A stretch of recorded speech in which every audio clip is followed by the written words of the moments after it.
Good morning, St. Francis. Good morning, people of God. It is Friday, the 17th day of June, 2022, Friday of the 11th week in Ordinary Time. As we continue to move into summer, which begins next week. Summer begins next week. Is here in the Carolinas that we're going to experience more and more heat and humidity and ugly, disgusting things. So hopefully this will break soon and we will get back to more temperate weather. Father's Day is around the corner this weekend, so hopefully the weather will be good for all fathers as they celebrate Father's Day this year.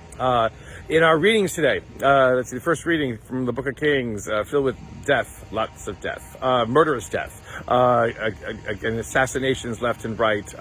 The kingdom of Israel is falling apart again, and it will continue to fall apart again and again, because again, this is not what God desired for Israel. It is what Israel wanted for itself. It wanted a king rather than recognizing that God is the king of Israel. So they want a human king, and none of the human kings, not even really David and Solomon, were the best kind of kings that could be, although Solomon maybe was a little better than David. But what follows after them is a lot of unrest, intrigue, manipulations, mania, all kinds of absurdities, and a lot of death and destruction. And so we have an episode here after hearing about Elijah and Elisha the past couple of days.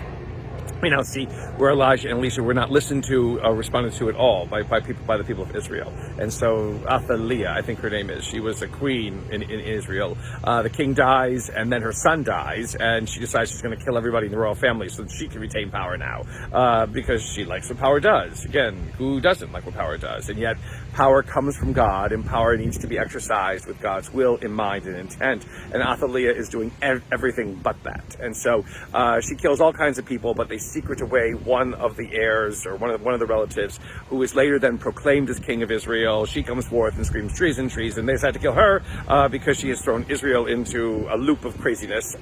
And then they go and kill the temples and the priests of Baal, who was the kind of the competing god at this time, and who I think perhaps Athaliah was also kind of favoring to some extent. And so there's a bunch of destruction and a bunch of terror and horror happening in this passage from the Book of Kings. Why are we hearing it? Well, again, it is because God is still at work. Now, it seems as though God may have condoned some of this, which is a bit problematic. And again, this is where we need Jesus to come in and kind of clarify a lot of this. But the thing is that being a part of salvation history, living through salvation history, is not living through like a bunch of rosy meadows and rainbows and all kinds of things like that. It is filled with the ups and downs, the tragedies and horrors of human life, as well as its joys and successes. And through all of this, God works. And it's important to know that we as human beings can really get in the way, that we can really screw everything up, that we can really get the message so wrong as to have what happens with Athaliah and the people of Israel become what people see as the life of believers, as the life of people who are aligned with the God of all creation. We are not supposed to be that way. We are supposed to be different than all of this, but sometimes our humanity and our humanness get in the way. This is where, in some ways, perhaps today's gospel from Matthew sort of connects with that, because it is Jesus basically saying, it's two sayings of Jesus, not necessarily related to each other, they're just kind of strung together, but two sayings of Jesus that first ask, what matters to us? You know, where is our heart? Is it just focused upon things, you know, that are earthly, or is it focused upon things that are more? Now, it is not saying that things that are earthly are bad or wrong, or that heaven, you know, again, is better than this earth and whatever it is, because heaven is not. Because the earth is created good, and from this good earth comes, you know, those things that we need to live and to exist, to become the people God intends us to become.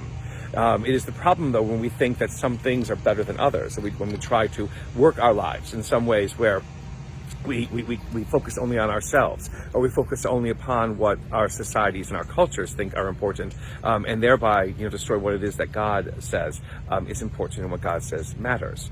This is where our focus needs to be, always on what God says matters, always on what God says is important, and discerning and deciding just exactly what that is, and then how to live that out. That way we see with eyes that are clear, as the second part of this gospel says. We see with eyes that are clear, that give light, you know, to all things, that give light not only to ourselves, but to those whom we encounter. to think only of things of this earth and only of the things in which the earth thinks are important, as our society and culture think are important, cause us to live with eyes that are darkened and blind, and we do not see what we need to see or do what we need to do or be what we need to be as witnesses, as ambassadors, as emissaries of God's reign in this world. And may the Lord give you his peace.